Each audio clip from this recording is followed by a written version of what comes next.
Hello, ഞാൻ ലിബില്ലി. അപ്പോൾ ഇപ്പോൾ ഒരു വീഡിയോ കുറച്ച് അത്യാവശ്യമായിട്ട് വന്നിട്ടുണ്ട്. അതായത് പ്രമുഖമായ കോമാളിയുടെ കൂടെ നടക്കുന്ന രണ്ട് പേര്, അതായത് അഭിലാഷ് ആട്ടയും മാഹി മൂവാറ്റുപുഴയും. അപ്പോൾ അവരുടെ കാര്യത്തിൻ്റെ അവസ്ഥ എന്താണെന്ന് അത് ഇപ്പോൾ പലരും വന്നിരുന്ന് മോങ്ങണൊക്കെ ഉണ്ട്. അതായത് നല്ല തല്ല് കിട്ടിയിട്ടുണ്ട്. ആ ഹോട്ടലിൻ്റെ ഉള്ളിലൊക്കെ കയറ്റിയിട്ട് നല്ല തല്ല് കിട്ടിയിട്ടുണ്ട്. അതിൻ്റെ കാര്യങ്ങളൊക്കെ ഇവർക്ക് തന്നെ അറിയാം.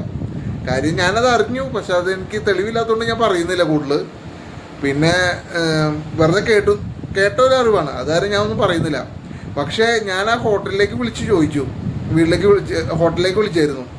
അപ്പോൾ ഹോട്ടലിൽ നിന്നുള്ള കാര്യങ്ങളും കൂടി ഞാൻ അറിഞ്ഞപ്പോൾ എനിക്ക് തോന്നിക്കുന്നത് ഇവർ രണ്ടുപേരും തന്നി ഫ്രോഡ്. അതായത് ഇത്രയും നാളാ പെരേര പൊട്ടൻ്റെ കൂടെ നടന്ന് മന്തിയും ചിക്കൻ ബിരിയാണി അടിച്ച് കയറ്റിയപ്പോൾ ഇവർക്ക് ഒരു ഒരു കൂസലുണ്ടായിരുന്നില്ല. അതായത് ഇങ്ങനെ കോമാളിയാവുന്നോ കോമാളിയുടെ കൂടെ നടക്കണമെന്നോ അങ്ങനെ ഒരു കൂസലുണ്ടായില്ല. ഇപ്പം പെരേരയും ഇവന്മാരായിട്ട് തെറ്റിയപ്പോൾ ഇവന്മാർക്ക് തീറ്റയ്ക്കുള്ള വകുപ്പൊന്നും കിട്ടില്ല. അങ്ങനെ ഓരോരോ കാട്ടിക്കൂട്ടലുകളാണ് ഈ ഹോട്ടലുകൾ കയറി കാട്ടിക്കൂട്ടുന്നത്. ഈ ഹോട്ടലിൽ തന്നെ 2-3 തവണ കയറ്റിയിട്ടുണ്ട്. അത് ഞാൻ ആ ഹോട്ടലുകാരുടെ വോയിസിൽ നിന്ന് തന്നെ ഞാൻ കേൾപ്പിച്ചു തരാം. അത് ഇനിയിപ്പോൾ ഞാൻ ഇടാൻ പോണ വോയിസ് ഹോട്ടലുകാരുടെ വോയിസാണ്. സംസാരിക്കാം. അത് 2 ആഴ്ച മുമ്പുണ്ടായ ഒരു കേസാണ്.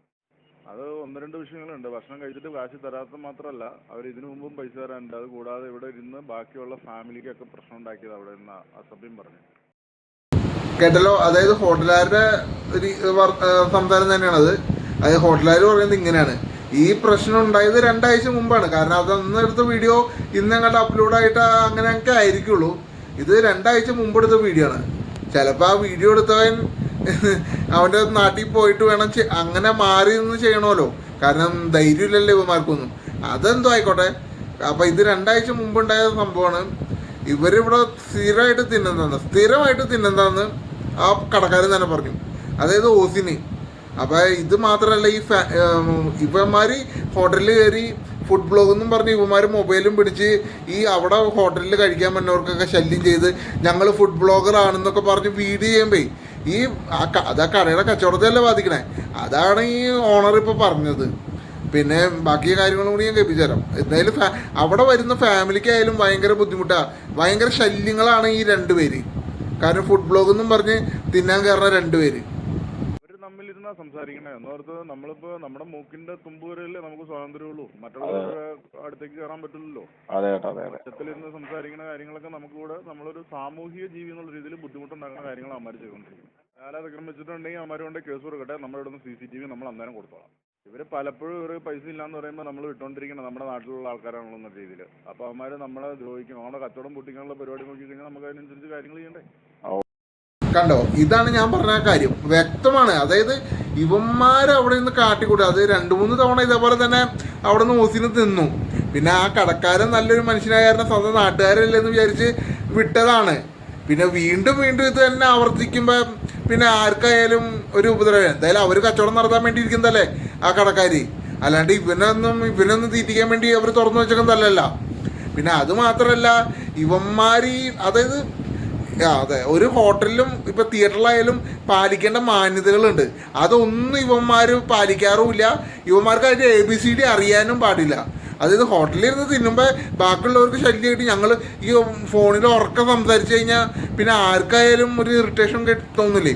അത് അവരുടെ കച്ചവടത്തെയാണ് ബാധിക്കണേ, ആ കടയുടെ കച്ചവടത്തെയാണ് ബാധിക്കണേ. അതങ്ങനെ വന്നപ്പോൾ ഈ കടക്കാർ തന്നെ പ്രതികരിച്ചു. ആ പ്രതികരണമാണ് നമ്മൾ ആ വീഡിയോയിൽ കണ്ടത്. എന്തായാലും ഭയങ്കര വലിയ തൊട്ടിത്തരായി പോയി ഈ അഭിലാഷും അതേപോലെ തന്നെ മാഹിനും കാട്ടിയത്. എന്തായാലും ഇവന്മാർക്കൊക്കെ പണിയെടുത്ത് തിന്നാൻ പാടില്ലേ. ഞാൻ ചോദിക്കുന്നത് അതാണ്. ഇവന്മാർ ഈ കല്യാണം കഴിച്ച് പെണ്ണും കെട്ടി കുട്ടികളെ ഉണ്ടാക്കി നടന്നിട്ട് ഇവന്മാർ ഈ തോന്നിയാസം കാട്ടുമ്പോൾ ആ പിള്ളേർക്കല്ലേ ഇതിൻ്റെ ഒരു മോശക്കേട്. അതെങ്കിലൊക്കെ ഒന്ന് ചിന്തിച്ചുകൂടെ. നന്നാവാനുള്ള ഓരോരോ ദൈവം തരുന്ന ഓരോരോ തിരിച്ചടികളാണ് ഇതിൽ കൂടെ എങ്കിലും നന്നാവ്. അത്രയും പറയാനുള്ളൂ ഇതിൽ. നമ്മൾ വേറെ ഒന്നും ചെയ്തില്ല. അവരെടുത്ത് കഴിച്ചിട്ട് വെളിയിൽ ഇറങ്ങി പോകാനോ പറഞ്ഞോളൂ. അന്നേരം അവന് ഹോട്ടലിൽ സപ്ലയർ നീ വെളിയിലോട്ട് ഇറങ്ങി വാടക്കാന്ന് പറഞ്ഞു.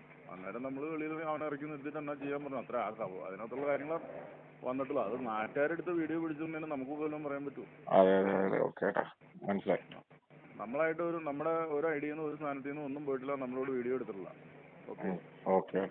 ഇത് 2 ആഴ്ച മുമ്പുണ്ടായ വിഷയമാണ്. ഇവന്മാരുടെ ആയിട്ട് ആൾക്കാർക്ക് നല്ല സ്നേഹമുള്ളതാണ് അവന്മാർ ചെയ്തതായിരിക്കും. ശരി. അതായത് കാര്യത്തിനുള്ളൂ. അതായത് ഇവന്മാര് തിന്നു, ഇവന്മാരെ ഹോട്ടലിൽ കയറി മുഴുവൻ ഷോം കാട്ടി, അതായത് ഞങ്ങൾ ഫുഡ് ബ്ലോഗറാണ്, ഞങ്ങൾ അങ്ങനെയാണ് ഇങ്ങനെയാണെന്നൊക്കെ പറഞ്ഞ് ഇവന്മാർ അവിടെ നിന്ന് വീഡിയോ ചെയ്യണ കാര്യങ്ങളൊക്കെ ഉണ്ട്. അപ്പം ആ ഹോട്ടലിലെ സപ്ലയർ പറഞ്ഞാൽ ഇതൊക്കെ പുറത്ത് വരുന്നു ചെയ്യാൻ ആ സപ്ലയർ പറഞ്ഞിട്ടുണ്ടാവും. അപ്പം ഈ മാഹി മൂവാറ്റുപുഴ എന്ന് പറഞ്ഞവൻ കയറി അവൻ്റെ സ്ഥിരം ഡയലോഗാണ് എന്ന് പൊട നാറിന്നൊക്കെ, നാറി എന്ന് പറഞ്ഞൊരു ഡയലോഗില്ലേ, അത് ഈ സപ്ലയറിനെ കയറി വിളിച്ചിട്ടുണ്ടാവും. അതൊക്കെ കണ്ടപ്പോൾ എല്ലാവരും കൂടിയും എല്ലാ കലിയും കൂടിയും തീർത്ത് അവർ മറ്റേ ഹോട്ടലിലെ ആൾക്കാർ പറഞ്ഞു പുറത്തേക്ക് ഇറങ്ങി പോകാൻ പറഞ്ഞു. പിന്നെ ഈ ആയത് ഞാൻ നേരത്തെ പറഞ്ഞ പോലെ ഏതോ ഒരുത്തൻ വീഡിയോ എടുത്തു, ആ വീഡിയോ അവന് അപ്പം തന്നെ അപ്ലോഡ് ചെയ്യാനുള്ള ധൈര്യം ഇല്ലാത്ത കാരണം അവൻ 2 ആഴ്ച കഴിഞ്ഞിട്ട് അപ്ലോഡ് ചെയ്തു. അതുകൊണ്ടൊന്നും പറയാൻ പറ്റില്ല. അത് കാരണം നമ്മൾ ഈ കാര്യങ്ങൾ അറിഞ്ഞു. ഇത് തന്നെയാണ് മറ്റേ അന്ന് വനിതാ തിയേറ്ററിൽ ഈ അഭിലാഷ് അദ്ദേഹത്തിനെ പിടിച്ച് കഴുത്തിന് പുറത്താക്കി ആ ഓണർ തള്ളി ഇറക്കിയത്. അതിൻ്റെ വീഡിയോ എൻ്റെ കയ്യിൽ ഇല്ല, അല്ലെങ്കിൽ ഞാൻ ഇപ്പോൾ അപ്ലോഡ് ചെയ്തേനെ, അതും കൂടി ഇതിൻ്റെ കൂട്ടത്തിൽ ചെയ്തേനെ. അപ്പോൾ പിന്നെ കാര്യങ്ങൾ വ്യക്തമാണ്. ഇവന്മാർ ഈ തെണ്ടിത്തരം, അതായത് ഇത്രയും നാൾ പെരേരയുടെ കൂടെ നടന്ന് അവന് മുമ്പി തിന്നവരാണ് ഈ അഭിലാഷും, അതേപോലെ തന്നെ മാഹിയും മൂവാറ്റുപുഴയും അതേപോലെ തന്നെ പൈനാപ്പിൾ തലയനും. ഇപ്പോൾ പൈനാപ്പിൾ തലയൻ മാത്രമേ ഉള്ളൂ. കാരണം പൈനാപ്പിൾ തലയൻ അവിടെ നിന്ന് ഇവിടെ നിന്നൊക്കെ കച്ചവടം പിടിക്കുന്നുണ്ട്. അത് ഈ പെരേരനെ കൊടുക്കുന്നുണ്ട്, അതേപോലെ തന്നെ പെരേരനെ ഊറ്റി ജീവിക്കുന്നുമുണ്ട്. അതാണ് കാര്യം. ഇവന്മാർ ഈ മാഹിയും മൂവാറ്റുപുഴയും അതേപോലെ തന്നെ അഭിലാഷ് ആട്ടായം കൂടിയും ഒന്ന് പെരേരനെ മൊത്തത്തിലൊന്ന് മുമ്പിക്കാൻ നോക്കി. അതായത് ലക്ഷങ്ങൾ പറ്റിച്ചെടുക്കാൻ നോക്കി. അത് നടന്നില്ല. നടക്കാണ്ട ഇപ്പം അവനെ ഒഴിവാക്കി വിട്ടു. അതാണ് കാര്യം. അപ്പോൾ പിന്നെ ഇവന്മാർക്ക് ഇനിയിപ്പോൾ തിന്നണമെങ്കിൽ ഇതൊക്കെ വഴിയുള്ളൂ. എന്തായാലും പണിയെടുത്ത് തിന്നാനുള്ള ഒരു ഇത് ഇവന്മാർക്ക് ഇല്ല. അല്ലെങ്കിൽ പണ്ടേ പണിയെടുത്താൽ, അല്ലെങ്കിൽ ഈ നാണം കെട്ട പരിപാടിക്ക് നിൽക്കില്ലായിരുന്നു. എന്തായാലും ഇനി ഇവന്മാരുടെ ജീവിതം എന്തായിരിക്കും എനിക്കറിയാൻ പാടില്ല. സമ്മതിക്കണം. എടാ ഇതൊക്കെ ചെയ്യുമ്പോൾ നിങ്ങളുടെ വീട്ടിലുള്ള ഭാര്യനെ കുറിച്ച് ആലോചിക്കുക, പിള്ളേരെ കുറിച്ച് ആലോചിക്കുക. അല്ലെങ്കിൽ പിന്നെ ഇതിനൊന്നും പോവരുത്. ഇങ്ങനെ തെണ്ടിത്തരം കാട്ടാനാണ്. അല്ലാണ്ട് ഈ ഇമാതിരി കേസിനൊക്കെ പിടിച്ച് നാണം കരുതി വിട്ട് കഴിഞ്ഞാൽ അത് ആ നാട്ടിൽ നിനക്കൊക്കെ പിന്നെ ഇറങ്ങി നടക്കാനുള്ള ഒരു ഇതുണ്ടാവും. അതായത് ഒരു ആൾക്കാരുടെ മുഖത്ത് നോക്കുമ്പോൾ എന്തെങ്കിലും ഒരു ചമ്മല് വേണ്ടേ? അത് ഇവന്മാർക്ക് ഇല്ല. ഇവന്മാർക്ക് അല്ലെങ്കിൽ പിന്നെ ഈ പെരേരയുടെ കൂടെ ഒന്നും ഇത്രയും പൊട്ടത്തരം കാട്ടി നടക്കില്ലല്ലോ. എന്തായാലും 2 ഊളുകളുടെ ജീവിതശൈലിയാണ് ഈ കാണിച്ചത്, ഈ കേട്ടത്. അപ്പോൾ ഇത്രയൊക്കെ ഉള്ളൂ.